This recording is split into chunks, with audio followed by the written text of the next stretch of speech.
Hey all, Hipper here. So today is Atago day and I am taking it out with an agile build, Mikawa, Azure Lane Baltimore, and then I have Müller here because I want the extra speed on the ship. I don't need the extra 0.2 second rudder because the rudder on Atago with this build is already at 2 seconds. And that is the sweet spot, actually the sweet spot for most tier 7 cruisers.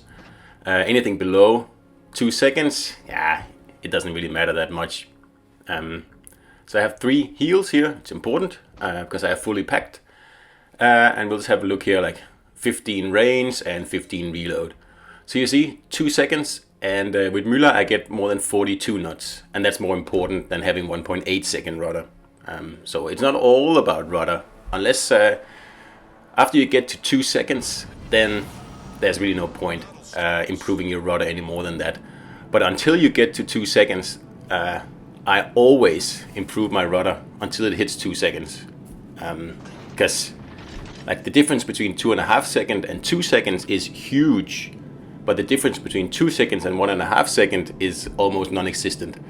So 2 seconds is the sweet spot. So do anything you can if you have an agile build, you want to play agile cruisers, to get as close to 2 seconds as you can. Any lower than that, no point, put speed instead. So Atago is a great cruiser. It's really good at keeping battleships at bay because the HE hits extremely hard. It's not that good at dealing with other cruisers because although the AP is really good, you're going to need a pretty much flat broadside to get anything out of the AP. And if you're shooting HE, you need to be broadside on the other cruiser to be able to out DPM them, which of course is quite risky in Atago because being broadside in this thing here, you are inviting citadels. So Atago works best against battleships or destroyers, and the best thing to do with destroyers is to get as close as you can and then fire a whole broadside on them, so that way you will need maximum 2 salvos to take out a destroyer. So this battle here is a perfect example. There's no battleships or cruisers at all over here on my flank, and I'm lucky enough to get both destroyers over here completely for myself. And really this is why you should back up your destroyers, because there's 2 guys over here and they have no backup. The battleships are, well, nearly 20 kilometers away, and how are they possibly going to be able to defend the destroyers over here, because they can't. And it's not even really their job. I mean, it's the cruiser's job. But as you can see, the cruisers are even further away. So I don't know why the destroyer players went this way, because obviously they have 0 backup. But perhaps they were hoping that all the red ships would go to the other flank, where all the blue ships, I mean, which would be the red ships for them, would go to the other flank, because there's more ships over there in general. But I spawned over here, so I'm going on this flank here. So I just need to avoid the torpedoes first for this Akizuki here, and then I'm going to line up a broadside. And I have my sonar on because I don't want him to disappear.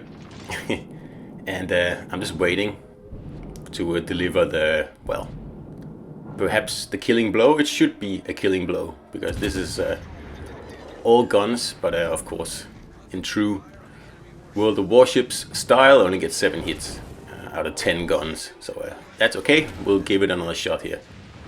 And like I said, this guy has no backup at all, so pretty easy kill, especially Akizuki doesn't have a very good torpedo armament, and obviously I knew that, that's why I was broadside on him the whole time. So there must be another one here because I was spotted just a second ago, so there's someone else in here very close, and obviously he's sitting over here shooting at the battleship, which is also a questionable tactic because he knows I'm around. So and I just took out his friend, so he really should be more concerned about probably retreating than trying to get some really minor damage really on a battleship using his guns. And this is a flash jet, by the way, so yeah, not the best idea.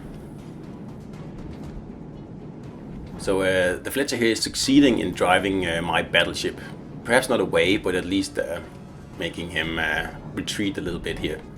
And as you can see, the Amalfi there just took a nasty hit, pretty much a one-shot.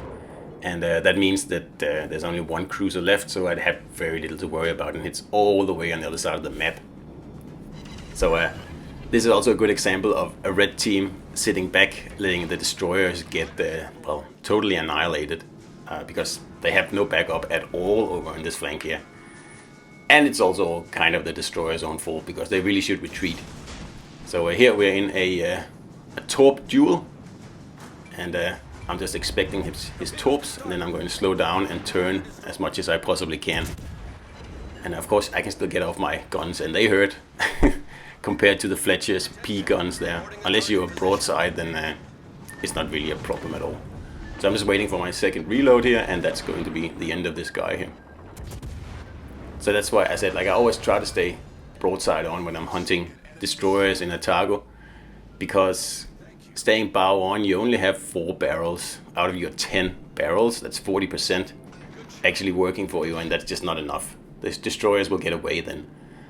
So it's better to use your like super fast speed here to catch up to the destroyer, or like I did, surprise them around an island or something, where you can get your whole broadside on them, and sometimes you can one-shot them. But with an agile build, you usually need 2 salvos. But if you get 1 salvo off and you take out their engine and like their torpedoes and all kinds of other modules, then it's really not really a problem to take them out with the next salvo. And you don't need full broadside for the killing salvo if you take out, you know, like 70-80% of their health with the first salvo. So it's a decent destroyer hunter, Atago. Of course, it doesn't have radar, and it doesn't have a particularly good sonar either. So that's why I like to get in close, use the speed, get into a nasty position, get into the cap before the enemy destroyers, so they are on the offense. They have to do something to get that cap.